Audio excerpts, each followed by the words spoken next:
लक्ष्मीकांत लक्ष्मीकांत लक्ष्मीकांत. मित्रांनो, zombie drug हे नाव ऐकलंय का तुम्ही? नसेल ऐकलं तर आज ऐकाल.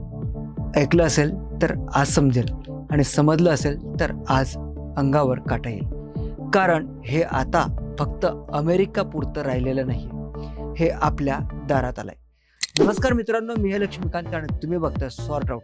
इथे आपण डोकं फिरवणारे वादग्रस्त मुद्दे अगदी साध्या सरळ सोप्या भाषेत पण एंटरटेनिंग पद्धतीने सॉर्ट आउट करून सांगतो.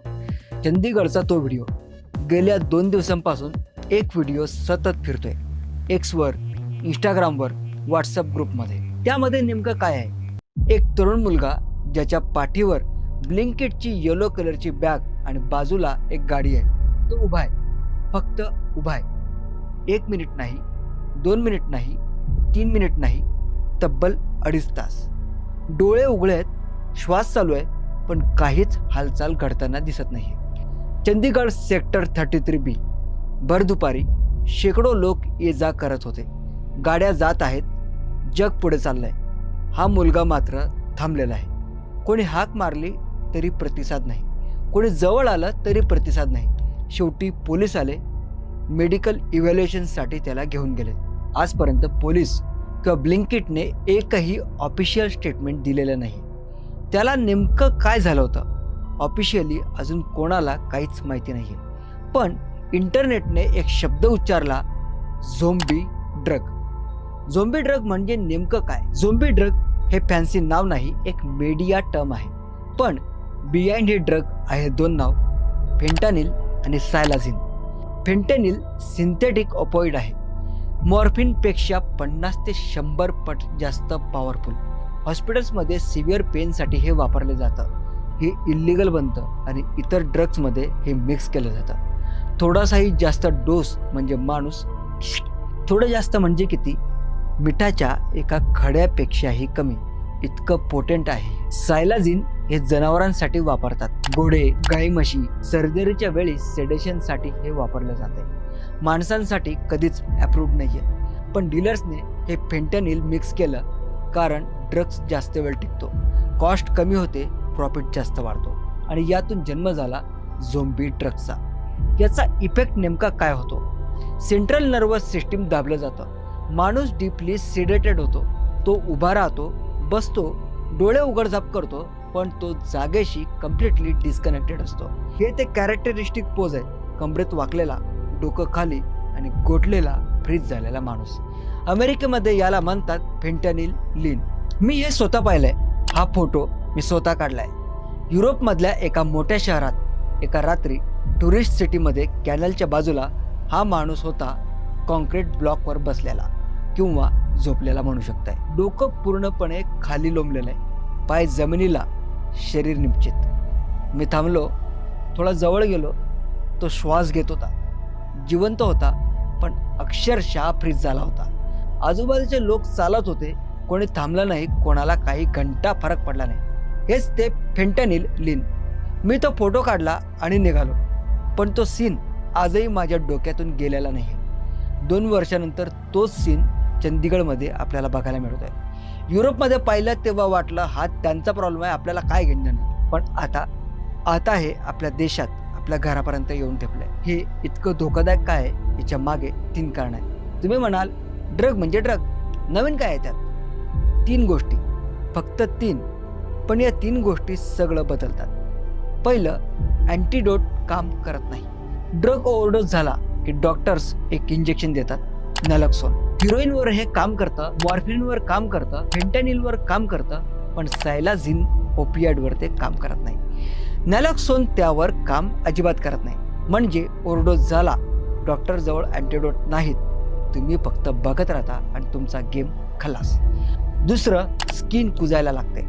सायलोझिन ब्लड वेसल्स कॉम्प्रेस करतो, ब्लड फ्लो अडतो, शरीरावर जखमा होतात, अल्सर्स होतात, नेक्रोसिस, स्किन लिटरली मरायला लागते.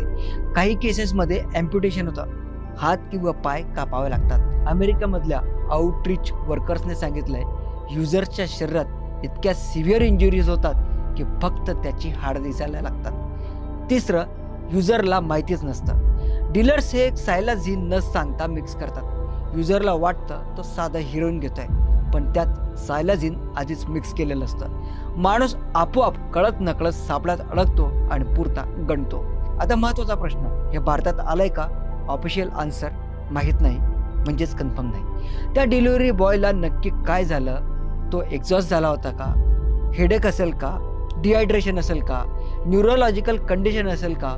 ऑफिशियली अजून कोणीच काहीच सांगितलेलं नाहीये. मेडिकल एक्सपर्ट्स म्हणतात घाई करून कन्क्लुजन काढू नका.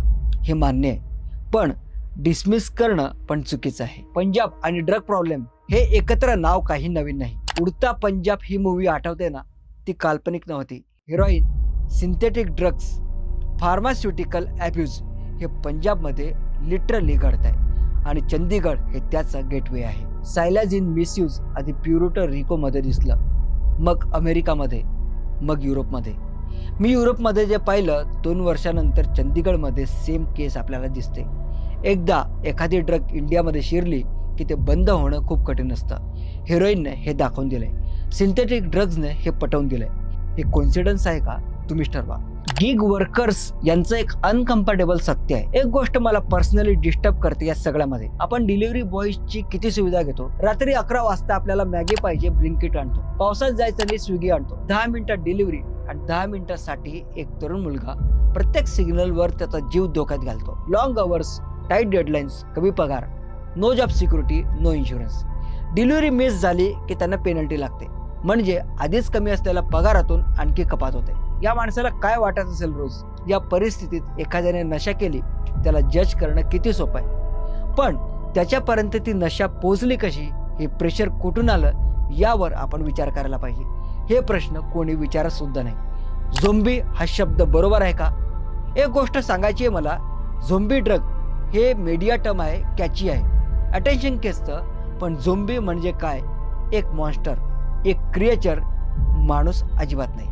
त्या डिलिव्हरी बॉयला झोंबी म्हणणं हे त्याची ह्युमॅनिटी नाकारण्यासारखं आहे. तो माणूस आहे, कोणाचा तरी मुलगा आहे, कोणाचा तरी नवरा असेल, कदाचित कोणाचा भाऊ असेल. ड्रग ॲडिक्शन हा विकनेस नाही, हा डिसीज आहे. त्याला जज नको, त्याला हेल्प लागतं. पण त्याचवेळी या ड्रगबद्दल अवेअरनेस पण तितकाच गरजेचा आहे. आपण नेमकं काय करायचं? शॉर्ट आउटमध्ये आपण फक्त प्रॉब्लेम सांगत नाही, तर त्याची डायरेक्शन सुद्धा सांगतो. एक, कोणाला रस्त्यावर असा फ्रोझन किंवा अनरिस्पॉन्सिव्ह स्टेटमध्ये पाहिलं तर त्याला इग्नोर अजिबात करू नका. पोलिसांना तत्काळ फोन करा, ॲम्ब्युलन्सला कॉल करा. त्या युरोपियन सिटीमध्ये कोणी थांबलं नव्हतं, आपण तसं नको करायला. 2, ड्रग युजरला विलन बनवणं खूप सोपं आहे. त्याला समजून घेणं थोडं जड आहे, पण जड गोष्टी खऱ्या असतात. 3, पुढच्या वेळी डिलिव्हरी उशिरा आली, थोडा पेशन्स ठेवा, त्यामागे एक माणूस आहे. 4, गव्हर्नमेंटला विचारा, पोलिसला अकाउंटेबिलिटी विचारा. चंदीगडच्या त्या मुलाला नक्की काय झालं होतं? ऑफिशियल स्टेटमेंट कुठं आहे? भारतात सायलाझिन आहे का? सायलन्स हे उत्तर असू शकत नाही. त्या युरोपियन सिटीमधला माणूस मला आजही आठवतंय. कॉन्क्रीटवर बसलेला, डोकं खाली लोंबलेलं, एकटा त्या रात्री. आणि चंदीगडचा तो डिलिव्हरी बॉय, पाठीवर ब्लिंकिटचं बॅग, 2.5 तास गोठलेला. 2 डिफरंट देशातले 2 वेगळे माणसं, पण स्टोरी एकच आहे. हे आपल्यापासून दूर नाही आहे, हे आपल्या जगात, आपल्या आजूबाजूला घडतंय. मित्रांनो, तुम्हाला आजचा एपिसोड आवडला असेल तर सॉर्ट आउट बाय लक्ष्मीकांत या चॅनलला सबस्क्राईब करा. आणि हा व्हिडिओ एका गरजू व्यक्तीपर्यंत जरी पोहोचला तरी आजचा एपिसोड सॉर्ट आउट झाला असं आपण म्हणूया. भेटूया लवकरच.